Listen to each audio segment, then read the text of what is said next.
Jésus, nous régnerons. Avec Jésus, nous régnerons. Gloire à Dieu. Gloire au Seigneur. Gloire au Seigneur Jésus-Christ. Gloire au Roi des Rois. Gloire à l'Éternel. Gloire au Créateur des cieux et de la terre. Gloire au Dieu Tout-Puissant. Gloire au Dieu immortel. Il n'existe pas parce que nous sommes là. Il existe parce qu'il existe éternellement. Il n'est pas Dieu parce que nous l'acclamons. Il est Dieu de toute éternité. Il tient les cieux, la terre et sous la terre dans sa main. Il est redoutable. Il est immuable. Il est insondable. Il est inégalable. Il est éternel. Gloire à Dieu. Gloire à Dieu. Shalom Église. Nous bénissons le Seigneur pour cette occasion qu'il nous offre de partager avec vous sa parole. Merci infiniment de nous recevoir dans notre maison. Nous allons lire, permettez-moi de vous retenir debout, nous allons lire la parole du Seigneur dans le livre de Nombres, chapitre 14, du 1er au 4e verset, du 10e au 12e verset et du 20e au 35e verset. Nombres chapitre 14, versets 1 à 4. Toute l'assemblée éleva la voix et poussa de cris, et le peuple pleura pendant la nuit. Tous les enfants d'Israël murmurèrent contre Moïse et Aaron, et toute l'assemblée leur dit, que ne sommes-nous morts dans le pays d'Égypte, et que ne sommes-nous morts dans ces déserts? Pourquoi l'Éternel nous fait-il aller dans ce pays où nous tomberons par l'épée, où nos femmes et nos petits-enfants deviendront une proie? Ne vaut-il pas mieux pour nous retourner en Égypte? Et ils se dirent l'un à l'autre, nommons un chef et retournons en Égypte. Verset 10, toute l'assemblée parlait de le lapider, lorsque la gloire de l'Éternel apparut sur la tente d'assignation devant tous les enfants d'Israël. Et l'Éternel dit à Moïse, jusqu'à quand ce peuple me méprisera-t-il? Jusqu'à quand ne croira-t-il pas à moi? Malgré tous les prodiges que j'ai faits au milieu de lui, je le frapperai par la peste et je le détruirai. Mais je ferai de toi une nation plus grande et plus puissante. Verset 20. Et l'Éternel dit, je pardonne comme tu l'as demandé, mais je suis vivant et la gloire de l'Éternel remplira toute la terre. Tous ceux qui ont vu ma gloire et les prodiges que j'ai faits en Égypte et dans le désert, qui m'ont tenté déjà 10 fois et qui n'ont point écouté ma voix, tous ceux-là ne verront point le pays que je jurai à leur père de leur donner. Tous ceux qui m'ont méprisé ne le verront point. Et parce que mon serviteur Caleb a été animé d'un autre esprit et qu'il a pleinement suivi ma voix, je le ferai entrer dans le pays où il est allé et ses descendants les posséderont. Les Amalécites et les Cananéens habitent la vallée. Demain, tournez-vous et partez pour le désert, dans la direction de la mer Rouge. L'Éternel parla à Moïse et à Aaron et dit, jusqu'à quand laisserai-je cette méchante assemblée murmurer contre moi? J'ai entendu les murmures des enfants d'Israël qui murmuraient contre moi. Dis-leur, je suis vivant, dit l'Éternel. Je vous ferai ainsi que vous avez parlé à mes oreilles. Vos cadavres tomberont dans ces déserts. Vous tous, dont on a fait les dénombrements, et en vous comptant depuis l'âge de 20 ans et au-dessus, et qui avez murmuré contre moi, vous n'entrerez point dans le pays que j'avais juré de vous faire habiter, excepté Caleb, fils de Jephuné, et Josué, fils de Nun.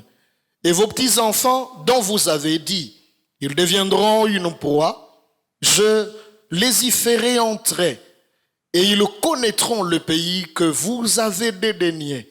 Vos cadavres, à vous, tomberont dans le désert, et vos enfants paîtront 40 années dans le désert, et porteront la peine de vos infidélités, jusqu'à ce que vos cadavres soient tous tombés dans le désert.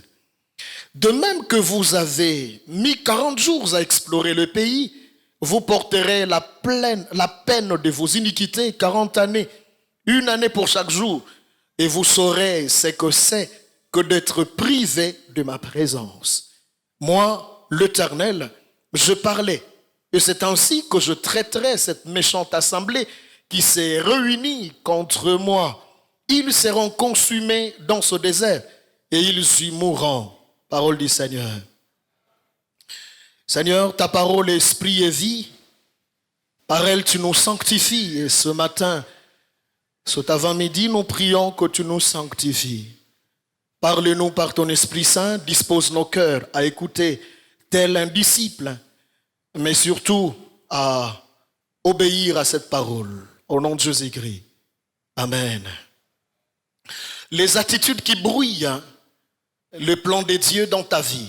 Et c'est le sous-thème autour duquel je vais nous exhorter pendant quelques temps. Les attitudes qui brouillent le plan de Dieu dans ta vie. Bien-aimés frères et sœurs, il est indéniable que Dieu a un plan glorieux pour son peuple de manière générale et pour chacun de nous, pour quiconque lui appartient par alliance en Jésus-Christ. Dieu a un plan glorieux pour toi.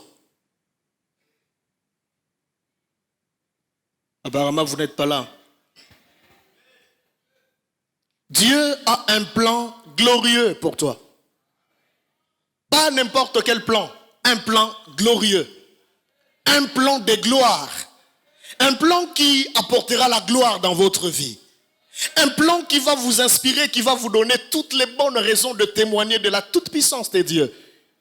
Un plan de Dieu. C'est dans cette perspective qu'il est écrit dans le texte que vous connaissez mieux que moi. Jérémie chapitre 29, verset 11, il est dit « Je connais les projets que j'ai formés sur vous, dit l'Éternel, projets de paix et non de malheur, pour vous donner un avenir et de l'espérance. » Fort de cette promesse, bien-aimés frères et sœurs dans le Seigneur, qui que vous soyez et quoi que vous possédiez, soyez rassurés que Dieu a conçu sans vous et sans l'accord de vos ennemis, sans l'accord de vos détracteurs. Dieu a conçu, il a écrit un plan de gloire pour vous. Que vous soyez chômeur, vous avez un plan glorieux de la part de Dieu. Que vous soyez encore étudiant, rassurez-vous, Dieu a un plan de gloire pour vous. Vous êtes encore au chômage, mettez-vous à l'esprit que Dieu a un plan pour vous. Peut-être que ce plan va se concrétiser suivant un schéma selon lequel, alors que le schéma habituel exige aux gens de commencer par léger l'honneur, le plan de Dieu dans votre vie peut se manifester dans ce sens où vous êtes nommé au-dessus, au-delà de toute instance, et vous subissez une simple conséquence. Vous n'adressez pas j'ai l'honneur à un DG. Vous ne l'adressez pas à qui que ce soit, mais ça vient du Premier ministre. Le Premier ministre dit, connaissant les compétences de telle maman, de tel papa dans tel domaine, c'est la personne idoine, c'est la personne qui convient. Mettez-la moi dans tel poste. Et je remanie les choses. Que celui qui est là depuis autant d'années aille ailleurs. Mais je vous recommande quelqu'un. Vous n'êtes pas passé par le circuit habituel. Lorsque vous êtes l'objet du plan de Dieu, vous cessez de passer par le circuit habituel. Vous passez par le circuit imposé par la grâce de Dieu.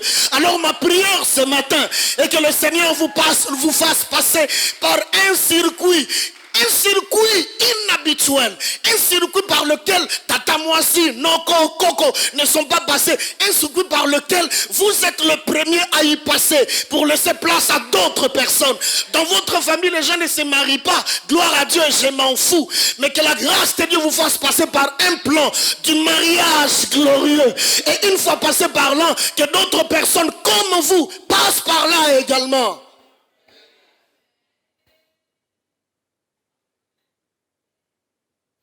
Et cependant, mes frères, ce plan glorieux qui doit impérativement s'exécuter dans notre vie, dans ta vie, qui doit s'accomplir conformément à la volonté souveraine de Dieu, peut à un certain moment connaître des perturbations, de retardement, des modifications. Mais il faut noter ce que je vais dire par la suite, en fonction de votre conduite. En d'autres termes, Dieu n'a jamais, il ne sera jamais l'auteur du brouillage de son plan dans ta vie. Dieu ne brouillera jamais son plan dans ta vie. Ça a toujours été la responsabilité de l'homme de brouiller le plan de Dieu. Et c'est à cause de sa propre conduite. Et donc ce matin, l'exercice, mon intervention consiste à vous faire part de quelques attitudes qui sont de nature à brouiller le plan de Dieu dans notre vie. Et vous comprenez, vous pouvez déjà conclure par là qu'il s'agira des attitudes négatives. La Bible ne nous présente pas seulement des attitudes négatives. Il existe également des attitudes positives. Mais ce matin, je vais me pencher sur les attitudes qui sont négatives. La toute première, nous allons la trouver dans le texte sous examen. Vous connaissez l'histoire. C'est l'histoire du peuple d'Israël. Un peuple formidable. Un peuple qui a été au centre des préoccupations de Dieu. Il n'existait pas. Il y avait une seule personne qui existait autrefois, c'était Abraham. Dieu rencontre Abraham et il va dire à Abraham, je ferai de toi une grande nation. Je rendrai ton nom grand. Il va réitérer cette promesse contenant 4 éléments. Le pays, la nation, la bénédiction et la progéniture. Les 4 éléments clés de l'alliance que Dieu a conclue avec Abraham, avec Isaac, avec Jacob, et qu'il va réitérer à tout le peuple dans le désert. Un peuple formidable. C'est l'illustration même de la grâce de Dieu. Un peuple qui n'avait pas de pays. Parce que Dieu a commencé par demander à Abraham, sors de ton pays, abandonne ta parenté et vas-y vers la terre que je te montrerai, le pays que je t'indiquerai. Il s'y rend, c'était le pays de Canaan. Et quand il arrive sur place, Dieu va lui dire, la terre sur laquelle tu te trouves, le pays dans lequel tu te trouves, t'appartient désormais. Il appartiendra à toi et à ta postérité. Au bout d'un temps, Dieu permet que ce peuple séjourne en Égypte. Au bout de quelques temps, le peuple est réduit en esclavage. Vous savez, quand vous êtes esclave, un esclave n'a jamais de droits. L'esclave a toujours des devoirs. L'esclave a toujours d'obligations. Que vous soyez disposé ou pas, vous êtes obligé d'exécuter la volonté de votre maître. Et le peuple de Dieu a été réduit à l'esclavage. La Bible nous renseigne que ça a pris 4 siècles et quelques 30 ans. Mais au bout de quelques temps, Dieu dans sa souveraineté, parce qu'il n'oublie jamais, parce qu'il est toujours fidèle à sa parole. Et je voudrais dire en passant à quelqu'un, quel que soit le nombre de jours, de semaines, de mois ou des années, que la promesse de Dieu aura pris dans ta vie, rassure-toi qu'elle finira par s'accomplir. 4 siècles se sont écoulés. Israël était en Égypte et la parole de Dieu déclare que Dieu s'est souvenu de son alliance avec Abraham, avec Isaac et Jacob et il délivra son peuple de l'Égypte à main forte, s'il vous plaît, à main forte. Jamais une nation n'a été délivrée de cette manière-là parce que la délivrance ne venait pas d'une armée, la délivrance venait de l'Éternel des armées. Alléluia. Ce n'était pas la délivrance assurée par une quelconque armée, si sophistiquement équipée soit-elle, mais la délivrance venait de l'Éternel des armées. En tant qu'Éternel des armées, dans son armée, il y a moustique, il y a ange, il y a humain, il y a tout dans l'armée de l'Éternel. Et quand Dieu est sur le point d'intervenir en faveur de quelqu'un, il est capable de se servir et de la création et de n'importe quelle créature. Si Dieu juge bon d'utiliser les moustiques pour ta délivrance, il va les utiliser. Si Dieu juge salutaire de t'apporter sa délivrance en utilisant les abeilles, rassure-toi qu'il le fera parce qu'il est l'Éternel des armées. Il commande toute la création et toutes les créatures. Israël est sorti. Israël entame une voie. L'itinéraire tracé par Dieu voulait qu'Israël passe par le désert. C'était en fait un chemin détourné. Parce qu'il existait un chemin qu'il pouvait emprunter et au bout de 11 jours, parvenir en Canaan. Mais il y avait la guerre dans cet itinéraire-là. Et Dieu n'a pas voulu qu'il passe par là, qu'il emprunte cette voie. Il a voulu qu'il prenne une voie détournée. Et la voie aboutissait, la voie donnait à la mer Rouge. Chaque fois que Dieu décide que vous passiez par un circuit, rassurez-vous qu'il décide de vous apprendre une dimension de ce qu'il est et de ce qu'il prévoit pour toi. Alléluia. Il n'a pas voulu qu'Israël soit en Canaan au bout de 11 jours. Il a voulu qu'il passe par un circuit qui l'aiderait à comprendre, à découvrir les dieux à qui il avait affaire. Parce qu'en Israël, il est vrai, plutôt en Égypte, il est vrai que le peuple a vu à quel point leur Dieu était tout puissant, à quel point leur Dieu était capable de tout, mais ce n'était pas suffisant. Vous savez, connaître le Seigneur est une affaire du temps. Il vous faut du temps pour connaître ce que c'est le Seigneur. Et jusqu'à ce jour, personne d'entre nous ne peut avoir la prétention de dire que je connais Dieu. Même pas moi. Même pas moi. Rassurez-vous, je ne connais pas Dieu. J'ai une infime connaissance de Dieu.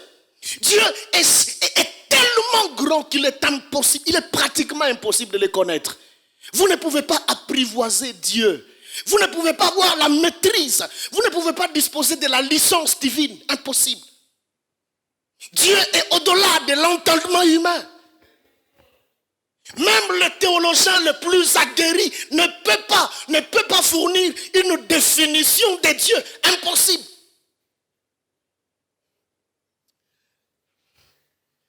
Quand je faisais mon premier cycle, j'ai beaucoup aimé l'humilité d'un de nos professeurs. Un grand professeur. Un très grand professeur. Et un jour, il nous donnait la théologie, le cours sur la théologie. La théologie de la Bible. Il nous dit, en dépit de toutes les années que j'ai consacrées à étudier la théologie, jusqu'au 3e cycle, jusqu'à devenir professeur d'université.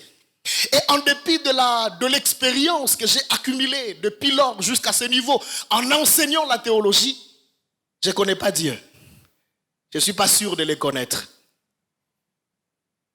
J'ai une petite connaissance de ces dieux-là, mais je ne les connais pas. Et par voie de conséquence, je ne sais pas vous fournir la définition complète des dieux. Dieu est indéfinissable. Hein? Dieu est indéfinissable globalement. Il peut être définissable partiellement. C'est pourquoi nous disons éternel, tu es infiniment grand. C'est une définition que j'ai fournie, mais elle est partielle. Globalement, intégralement, il est impossible aux humains de définir Dieu. On ne peut pas le maîtriser. Hein, ton Dieu est immaîtrisable. C'est pourquoi nous devons nous réjouir du Dieu qui nous prend en charge. Ce n'est pas un Dieu que l'on peut enfermer dans une bouteille. Ce n'est pas un Dieu que l'on peut porter, que l'on peut accrocher au cou. C'est un Dieu tellement grand, infiniment grand. Mais là où ça me dépasse, c'est qu'en dépit de l'infinité, de sa grandeur, il a choisi de résider dans un tout petit cœur. Il n'a pas choisi Manhattan, il n'a pas choisi Tokyo, il n'a pas choisi Dubaï, il a choisi mon cœur. Il vit dans mon cœur. En d'autres termes, partout où je me retrouve, je suis le fauteuil divin. Je suis le temple du Dieu vivant et vrai. Je suis une représentation matérielle du Dieu irreprésentable. Vous savez, quand je prends connaissance de tout ça, je change, hein. Alléluia. Partout où je suis, Dieu est avec moi parce qu'il demeure en moi. Alors que Salomon pouvait dire, les cieux et les cieux des cieux ne peuvent jamais te contenir. Mais il s'est laissé contenir dans mon tout petit cœur. Alléluia. Ça, c'est un mystère dont je ne suis pas prêt à démontrer parce que j'en suis incapable. Lui seul est capable de démontrer ça. Alléluia. Israël a vu Dieu de cette manière-là. Comme je le disais, un peuple exceptionnel, un peuple qui a expérimenté la grâce de Dieu. Il n'a rien fourni. Vous savez, Dieu n'a pas porté le choix sur Israël parce qu'il était un peuple extraordinaire. Non. Non. Dieu a tout simplement porté le choix sur Israël pour deux motivations. La première, c'est la grâce. La deuxième, c'est l'amour. Un point, c'est tout. C'est tout simplement par amour, tout simplement par grâce, que Dieu a voulu qu'Israël soit son peuple. Le peuple qui témoigne de sa puissance, de son amour, de sa grandeur au monde entier. Malheureusement, il va lamentablement échouer dans cette mission qui lui a été confiée par le Seigneur. Israël n'est pas encore en Canaan, il est en route. Il a franchi une très longue distance. Il s'est approché de Canaan. Il est à quelques kilomètres de Canaan. Et là, le Seigneur va dire à Moïse, choisis-toi 12 personnes qui vont espionner, qui vont explorer le pays. Envoie-les explorer le pays. 12 personnes sont de péché. Ce sont de péché pour aller.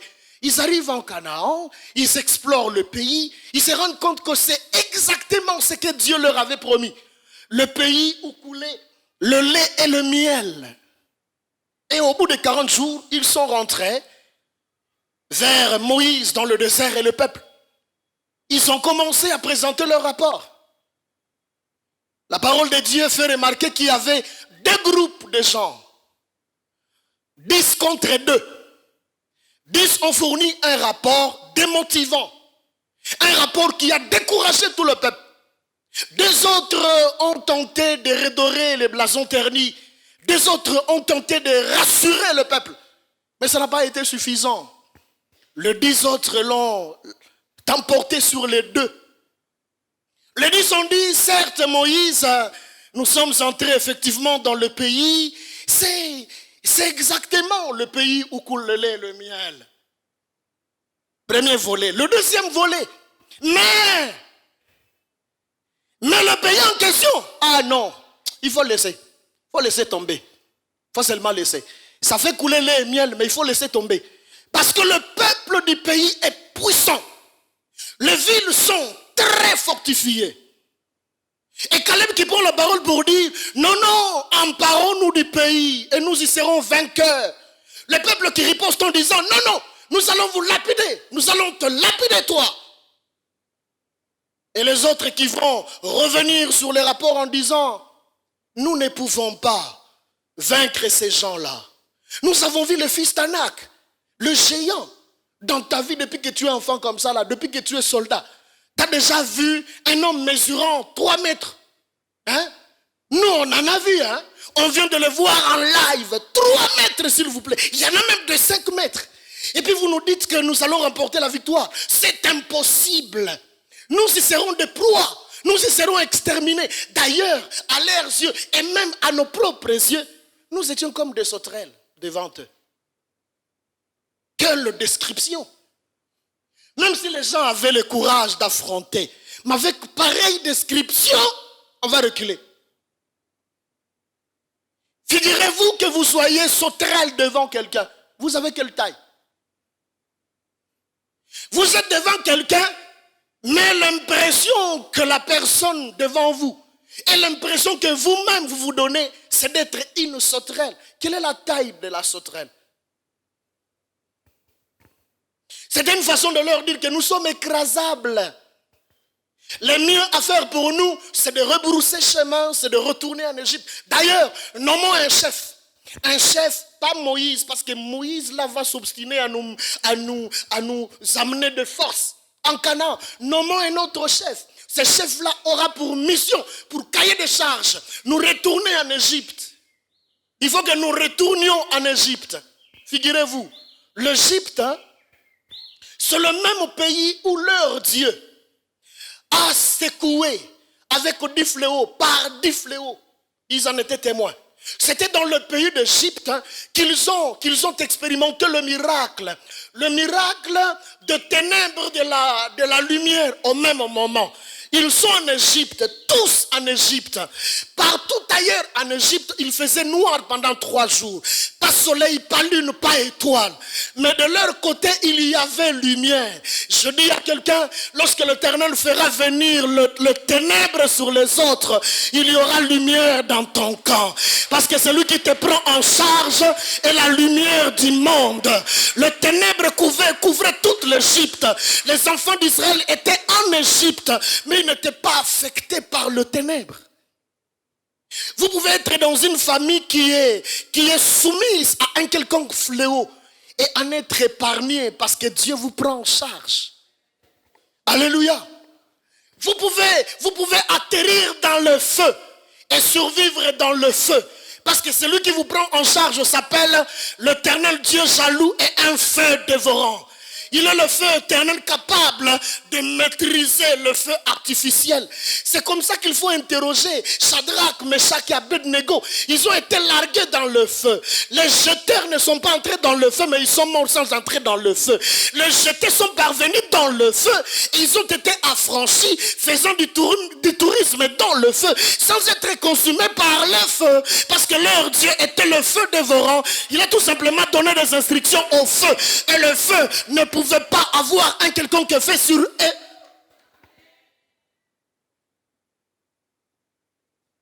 L'Égypte qu'il voulait, dans laquelle il voulait retourner, c'était cette Égypte qui a été passée au fouet de plaies divines, jusqu'à la mort du premier-né. Non, quand Dieu se décide de frapper tes ennemis, il le fait copieusement.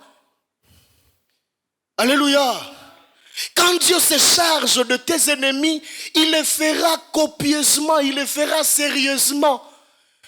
La 10e fléau consistait en la mort du premier-né. Et même la mort du premier-né de Pharaon n'a pas été épargnée. Il est mort. C'était une façon pour Dieu de faire voir à Pharaon que tu n'es qu'un roi humain et tu n'es pas un Dieu. Si tu t'appelles un Dieu, tu n'es qu'une idole. Moi seul suis Dieu. Alléluia. Seul ton Dieu est le véritable Dieu. Ne te laisse pas intimider par qui que ce soit, parce que ton Dieu est le véritable Dieu. Israël a vu à quel point Dieu était capable, Dieu était disposé à déployer toute sa puissance pour le libérer. Il en était témoin. Et il réussit à le libérer. Finalement, ils s'engagent sur la voie vers Canaan. Ils arrivent devant la mer Rouge. Et finalement, impossible de traverser. Dieu va intervenir de façon qui va le dépasser, de façon qui va le faire chanter. Vous savez, il existe des interventions. Il existe des interventions. Et alors, intervention, bon, les communs des mortels. Mais il y a une intervention, quand Dieu agit. Donc, vous n'avez pas besoin de rire, vous riez. Vous ne riez pas, mais vous riez. Vous avez besoin de rire, mais vous pleurez. Et pleurs se mélangent. C'est comme ce que nous voyons dans l'océan. La saleté et puis... Alléluia.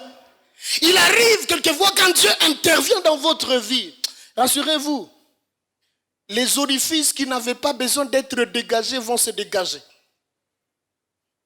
Alléluia.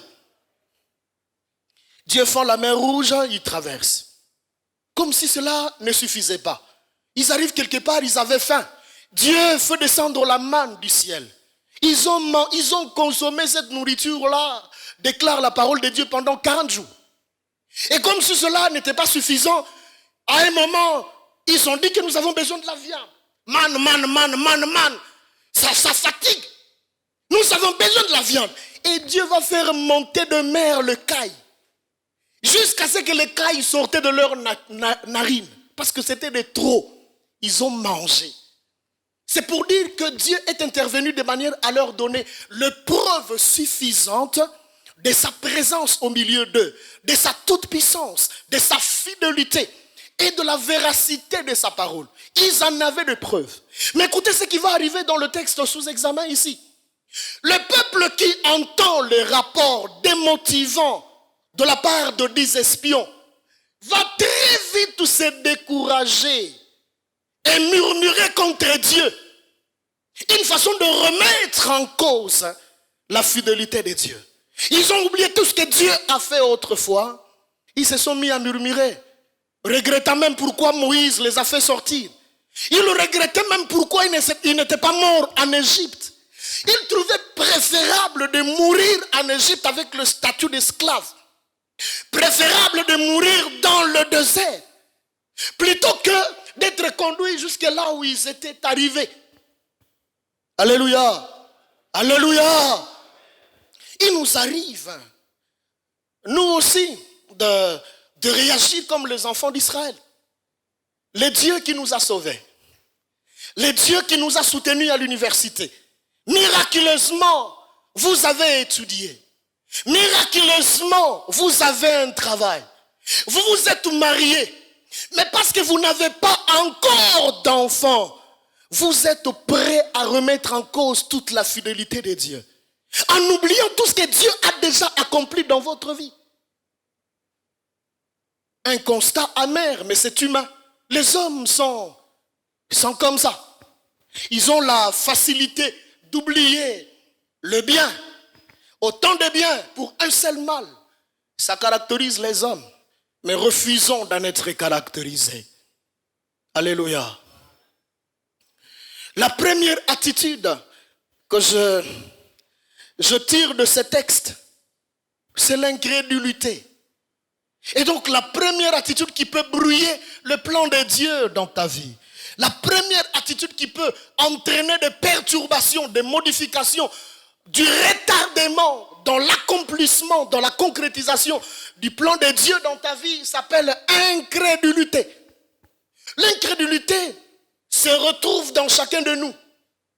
Même dans le cœur des plus croyants, à un certain moment, il peut nous arriver de faire preuve d'incrédulité. Il peut nous arriver de nous montrer incrédules. C'est quoi l'incrédulité?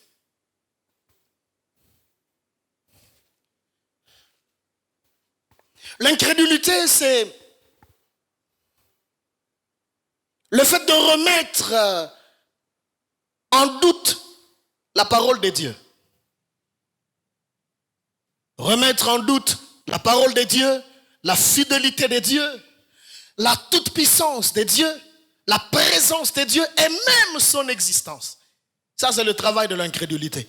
Un incrédule, c'est quelqu'un qui est difficile à persuader, quelqu'un qui est difficile à convaincre sur un sujet quelconque, dans un domaine quelconque. Un incrédule, c'est quelqu'un qui doute de la parole de Dieu. Et Satan sait que l'homme succombe facilement au doute. Il s'est servi du doute pour dévier l'homme de la trajectoire divine, de la trajectoire du plan divin. Satan a utilisé le doute. Vous savez comme moi, lorsque Satan débarquait, il va dire à l'homme, est-ce que Dieu a réellement dit? Dieu a réellement dit. Ça, c'est le doute. Et Satan nous fait douter. Il nous fait douter de l'amour de Dieu. La parole de Dieu ne transige pas là-dessus. Au sujet de l'amour de Dieu, il est bien écrit. Ni la mort, ni la vie, ni l'épée, ni rien du tout. Il n'y a rien qui puisse nous détacher, qui puisse nous déconnecter, qui puisse nous séparer de l'amour de Dieu. Mais au quotidien, Satan nous fait douter de l'amour de Dieu. Vous échouez, Satan viendra, il vous dira, tu vois, si Dieu t'aimait vraiment, si Dieu t'aimait effectivement, est-ce que tu aurais échoué toi? Il faut que tu reconsidères ton parcours. Hein? Il faut reconsidérer les paramètres de ton parcours. C'est le propre de Satan. Dieu a-t-il réellement dit? Être incrédule, c'est douter. Mais douter de quoi? Douter de la parole de Dieu. Alors qu'il est écrit que la parole de Dieu est oui et amen. Il est écrit que Dieu court derrière sa parole pour l'accomplir. Il est écrit que Dieu n'est pas un homme pour mentir, ni fiston pour changer d'opinion. En d'autres termes, quand la parole de Dieu sort, d'ailleurs c'est dit dans Ésaïe, la parole de Dieu est comme la rosée qui descend du ciel. Elle ne retourne pas chez elle sans avoir produit des effets, sans avoir accompli la mission pour laquelle elle était sortie. Ça, c'est la parole de Dieu. Même incrédule le doute de la parole de Dieu. Abi, bon. La vie à Batomoussou, c'est coquissama, mais quand l'anglais est différent, hein? Je pense pas, hein? Je pense pas. L'incrédule doute de la fidélité de Dieu. Vous savez, la fidélité, c'est la capacité d'accomplir, de tenir sa promesse. Et la parole de Dieu déclare que si les hommes deviennent infidèles, Dieu demeure comment? Fidèle. Le pasteur peut devenir infidèle. Tout le monde peut devenir infidèle, mais Dieu demeure fidèle. C'est-à-dire qu'il est accroché à sa promesse. Quand il vous promet, il n'y a plus d'autre choix que de voir cette promesse-là se matérialiser dans votre vie. Vous n'allez pas mourir. Vous n'allez pas mourir avant d'avoir vu, avant d'avoir expérimenté l'accomplissement de la parole de Dieu. Je parle à quelqu'un de la parole de la part du Seigneur. Vous n'allez pas mourir avant d'en conclure par vous-même que ce que Dieu vous a promis là, c'est accompli. Et même si vous vieillissez, la grâce de Dieu va vous conférer le mandat, la possibilité de la prolongation pour que vous puissiez vous-même jouir de votre promesse. Dieu est comme ça. Mais par l'incrédulité, il nous arrive de douter. Est-ce que... Bon, moni makambo eza pona ba Moïse, moni neta una bango changement climatique eza loko abiso boeta hein. Oui, ça kana ta una bango, ta una biso penza o. Oya kulu na penza o. Non, la parole de Dieu s'accomplit peu importe le changement de ces époques de temps. Elle va s'accomplir dans votre vie. Alléluia. L'incrédulité. En fait, les murmures des enfants d'Israël contre Moïse et contre l'Éternel équivalaient à l'incrédulité, au manque de foi. S'il y a des choses que Dieu ne supporte pas dans notre vie lorsque nous marchons avec lui, c'est que nous manquions de foi vis-à-vis de lui. L'incrédulité est le contraire de la foi. Alors que la foi s'avère comme étant une ferme confiance dans la fidélité et la personne même de Dieu.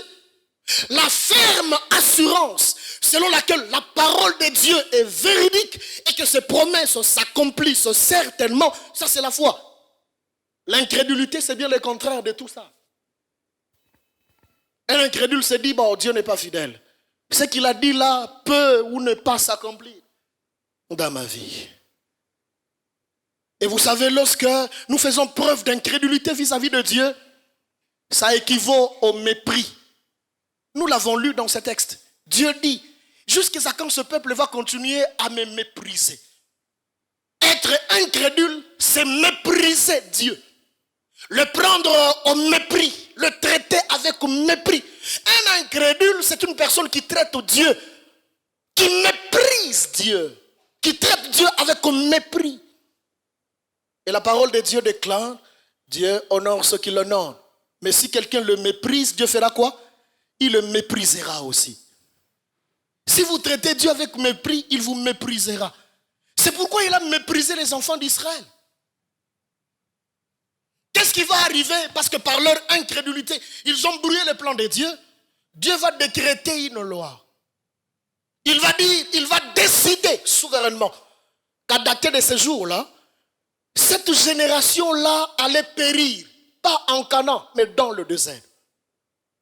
Pendant 40 ans, et ils ont fait une errance dans le désert de plusieurs années. condamné à errer dans le désert, condamné à être anéanti dans le désert, condamné à mourir dans le désert, et pire encore, condamné à ne pas accéder dans le pays de Canaan, dans l'héritage promis. Si vous êtes incrédule, vous pouvez passer outre le plan de Dieu. Vous pouvez passer outre la bénédiction de Dieu. Parce qu'un incrédule insulte Dieu. C'est une manière d'insulter Dieu. Quand vous manquez de foi, c'est une façon pour vous de dire à Dieu, bon, vous êtes comme les communs de mortels. Vous êtes comme tous les autres dieux que je connais. Alors qu'il n'en est pas ainsi. Dieu est tout puissant comme nous l'avons proclamé tout au début. Dieu est tellement puissant. Il est unique à son genre. Et la foi met Dieu à sa juste place. Mais l'incrédulité détrône Dieu de sa juste place. Alléluia. Dieu avait supporté jusque-là Israël. Et Dieu lui-même va dire que c'était la 10e fois pour Israël de le tenter. La 10e fois. Il a supporté, il a supporté, il a supporté. Et d'ailleurs, il va proposer à Moïse, il va dire, je vais anéantir ce peuple. Comme ça, avec toi, je vais refaire une autre nation. Mais Moïse était tellement épris de la réputation de Dieu qu'il n'a pas voulu adopter l'option de Dieu. Il a refusé la proposition de Dieu. Il a imploré Dieu et Dieu a pardonné. Mais Dieu a accompli le jugement. Quelquefois, quand Dieu te pardonne parce que tu as fait un mauvais choix dans ta vie, il va te pardonner, mais il va te laisser subir les conséquences de ton mauvais choix. Alléluia. Dieu pardonne, ça c'est vrai, c'est incontestable même. Mais il existe certains choix que nous pouvons opérer. Dieu vous pardonne, mais vous subissez le jugement de cette mauvaise action que vous avez posée contre Dieu. C'était le cas avec Israël. Veillons sur nos choix, veillons sur notre façon de réagir à ce qu'on nous annonce. À ce qu'on nous annonce. Vous savez, quand vous apprenez quelque chose auquel vous n'étiez pas préparé, quelque chose qui ne va pas en accord avec vos attentes, ça vous bouleverse, ça vous perturbe. Donnez-moi l'occasion de parler de moi pendant quelques minutes. Et je m'excuse. Il n'y a pas très longtemps, j'avais connu une situation très préoccupante de santé. Il s'agissait d'une hernie discale. Hernie discale. Je me rappelle quand ça a commencé, j'étais incapable de tout mouvement. S'asseoir, debout, dormir. J'étais dans mon lit et j'étais incapable de bouger mon corps. C'était mon corps à moi. Mais il fallait que ma femme me bouge. Quand il faut changer de position, c'est elle qui me roulait tel la chikwang. Mon propre corps. J'en ai vécu. Et quand les douleurs t'attrapent, non, vous perdez le goût de tout ce qui existe dans ce monde. Des douleurs atroces. J'ai fait radio ici, radio là-bas, ça donne rien. Et finalement, il fallait passer l'IREM. J'arrive là-bas, on fait l'IREM.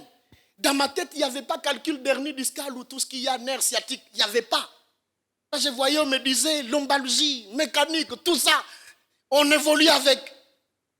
S'il y a des hypothèses que je ne voulais pas intérioriser, c'était hernie discale, nerf sciatique. Et puis finalement, je rencontre un professeur qui tient la chaire de la neurologie au campus. Il exige l'IREM. Je passe l'IREM. Ce jour-là, difficilement, je me rends dans son cabinet à Matongé pour lui présenter le résultat. Je ne les avais pas déployés, c'était à plus fermé. Et il les déploie, il était tellement...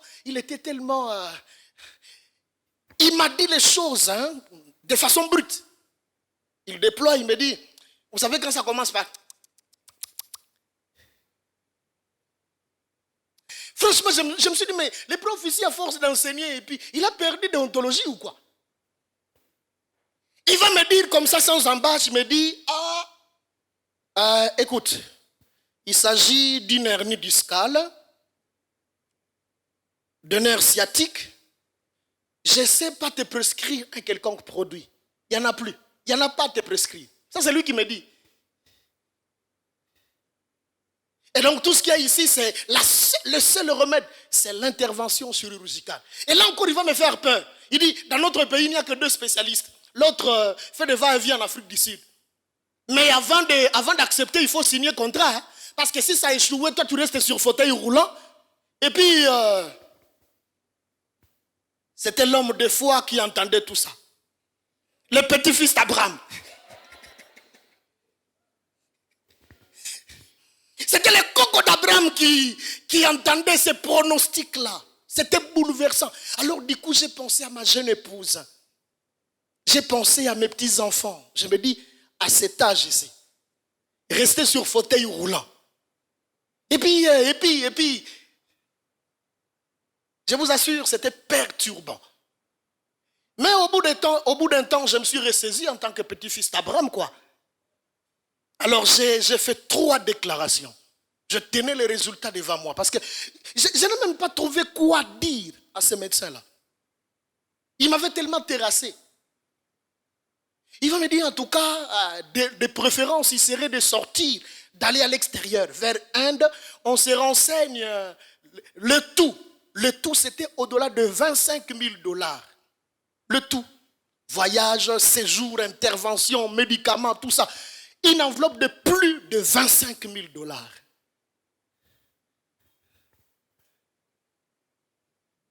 Je dis à Dieu, 1, béni soit ton Saint-Nom parce que par cette maladie, tu viens de m'offrir une nouvelle opportunité d'expérimentation de ta toute-puissance et de ta fidélité.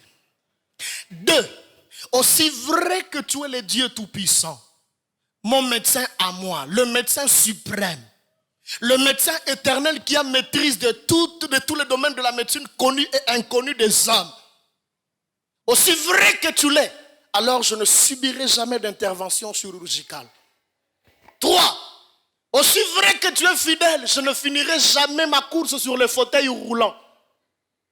Je suis debout, non?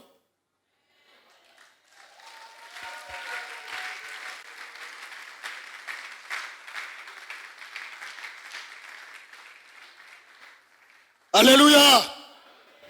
C'était juste pour illustrer qu'il n'est toujours pas facile d'affirmer sa foi face à des propos négatifs, face à des propos qui vous déstabilisent.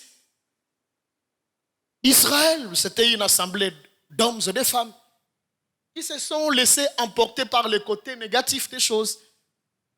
Quel que soit ce que vous apprenez, ayez foi en Dieu. Le Seigneur a dit que votre cœur ne se trouble point. Croyez en Dieu et croyez en moi. Quel que soit ce que vous apprenez, vous êtes licencié, peu importe. On n'a plus besoin de vous au travail. Il vous arrive un traitement injuste à l'université, peu importe. Croyez en Dieu, parce que votre Dieu est infiniment capable de tout. Il a le pouvoir de changer n'importe quelle situation. Rapidement, la deuxième attitude, c'est l'impatience. Vous le trouverez dans Genèse chapitre 16, du 1er au 16e verset. C'est l'histoire de Sarah qui va proposer à Abraham de sortir, d'avoir de relations génitales avec sa servante Agar. Parce qu'elle n'avait pas d'enfant. En fait, Sarah est la femme d'Abraham. Et lorsque Dieu est apparu à Abraham, lorsque Dieu lui a fait des promesses, Abraham avait 75 ans. Et la Bible fait remarquer que c'était à 25 ans après que la promesse s'est accomplie. 25 ans après. Quelle patience. 25 ans après. En train d'attendre une promesse de la part de Dieu. 25 ans. Mais Sarah a perdu patience à un moment. Le fait qu'elle le proposait à son mari, sa servante, était une preuve criante d'impatience. Vous savez, l'impatience, c'est le manque de longanimité, c'est le manque de persévérance, c'est le manque d'endurance. Un impatient ne fait pas preuve de longanimité, un impatient n'est pas persévérant, un impatient n'est pas endurant. Et Sarah était impatiente. Mais vous savez, toutes les fois que vous faites le choix par impatience, les conséquences de ces choix finissent par vous rattraper. Dans le couple de Sarah et Abraham, ça n'a pas tardé. Il y a eu des problèmes. Parce que quand Agar s'est rendu compte qu'elle était grosse, enceinte d'Abraham, Finalement, elle a changé de regard vis-à-vis de sa maîtresse. Elle méprisait désormais sa maîtresse. Sa maîtresse n'avait presque plus à lui dire. Et c'est comme ça que Sarah va exercer la pression sur Abraham. Ce que moi je ne comprends pas, c'est que celle qui prend l'initiative de proposer à Abraham, la femme, la servante, c'est Sarah elle-même. Mais quand ça va barder, c'est toujours Sarah qui va dire, tout cet opprobre-là, c'est sur ta tête. Femme est compliquée de...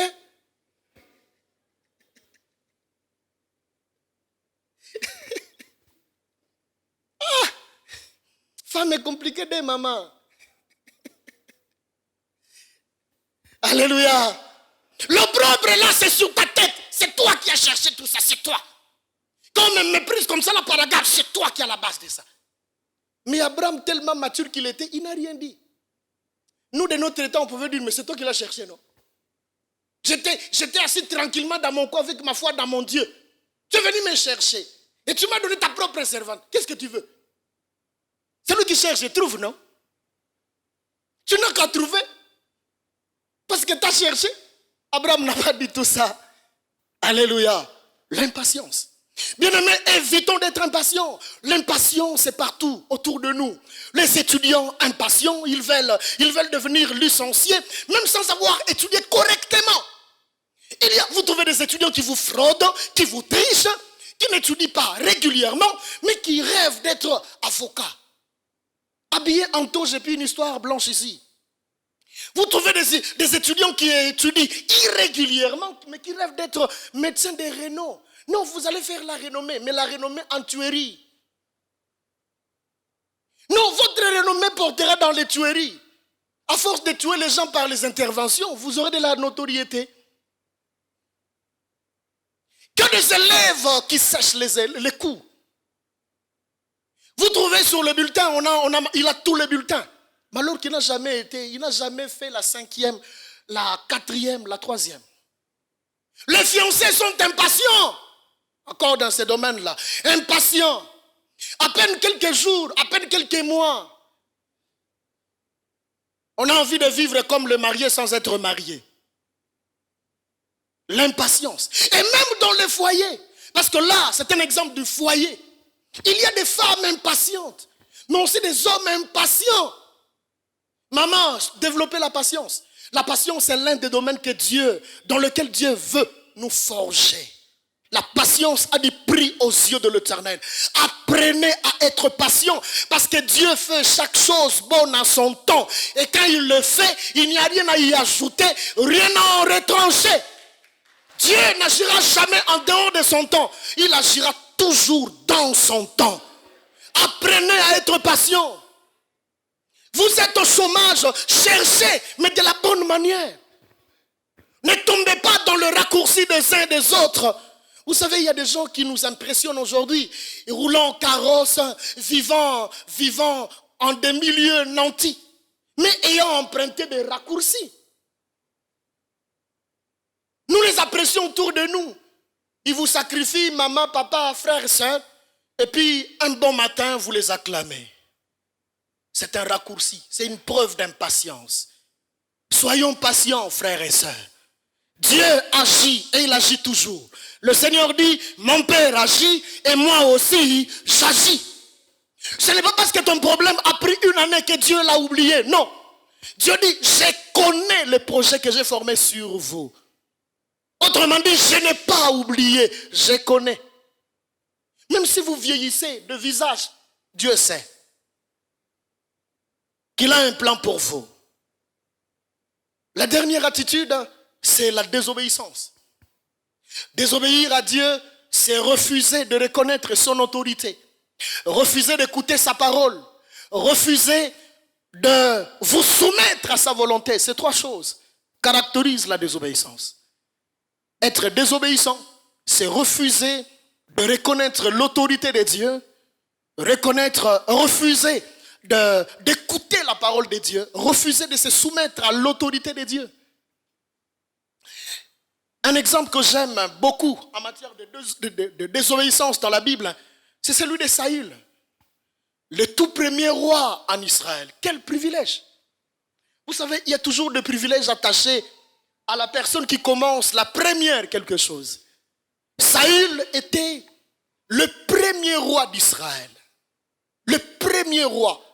La Bible le décrit comme étant le plus beau de tout le monde et dépassant tout le monde en Israël par la tête. Il avait un corps royal, Saül. Mais il a fait preuve de désobéissance vis-à-vis de la parole de Dieu. Nous sommes dans 1 Samuel chapitre 15. Dieu dit à Saül, je me souviens de tout ce que Amalek a fait à mon peuple. Lorsqu'il était dans le désert, lorsqu'il venait de l'Égypte pour Cana. Je me souviens de tous les mal que Amalek a fait à Israël. Et maintenant est venu pour moi le temps de venger. Toi, je te mandate avec ton armée. Tu vas les exterminer tous, depuis les rois, passant par les hommes, les femmes, les enfants, les nourrissons, jusqu'au bétail. Tout, tu extermines. Tu entends? Oui. Il va en guerre. Il arrive là-bas, il rencontre le roi. Il épargne d'abord la vie d'Agag, le roi d'Amalek, alors que Dieu avait dit de tout vouer à la destruction. Il va épargner des animaux qui lui ont plu. Il les a mis de côté. Ça s'appelle désobéissance. Lorsque vous ne faites pas ce que Dieu attend que vous fassiez, vous désobéissez. Sans aucune autre forme de procès. Ne pas faire ce que Dieu attend que vous fassiez s'appelle désobéissance. Dieu dit vous devez avoir des relations génitales dans le mariage. Vous les avez dans les fiançailles, vous désobéissez. Dieu n'est pas pour la tricherie ou la corruption. Vous trichez, vous corrompez, vous désobéissez à la parole de Dieu.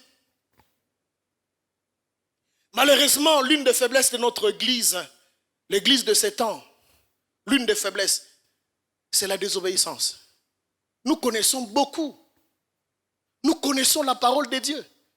Nous avons des fidèles qui peuvent vous dire, qui peuvent déjà vous annoncer le thème que vous avez préparé pour votre prédication, juste en annonçant les textes bibliques. On en a dans les églises. Tellement qu'ils le connaissent. Ils ont lu à maintes reprises la Bible. Ils connaissent la Bible par cœur. C'est un point fort pour nous, chrétiens et protestants. Mais notre faiblesse, c'est qu'en dépit du fait que nous connaissions beaucoup, nous n'appliquions pas beaucoup. Nous connaissons beaucoup, mais nous n'appliquons pas. Nous n'appliquons presque pas. Sinon, il existe des problèmes qu'on ne connaîtrait pas à l'église.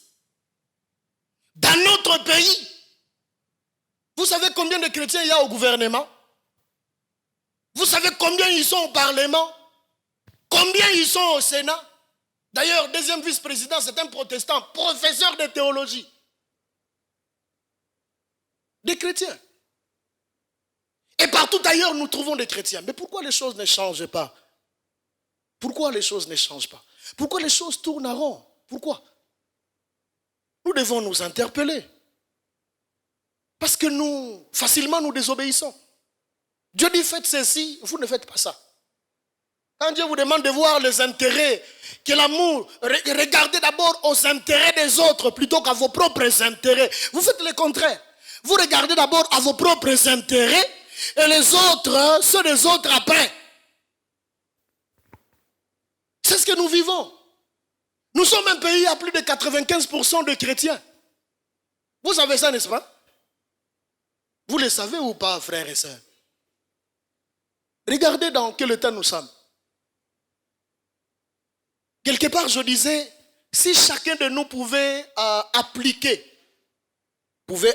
la politique de la salubrité, Kinshasa sera très vite dégagé de toutes les impuretés qu'il y a.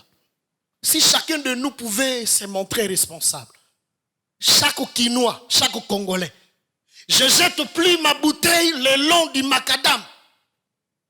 Je me suis comme ça, je le largue pas partout. Le pays changera très rapidement. Alléluia. Merci de me chasser. Je suis déjà à la fin. Ce n'est pas grave. Nous allons nous lever, nous allons prier.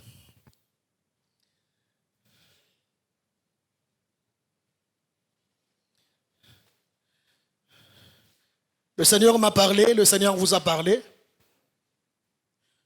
Vous pouvez compromettre le plan de Dieu,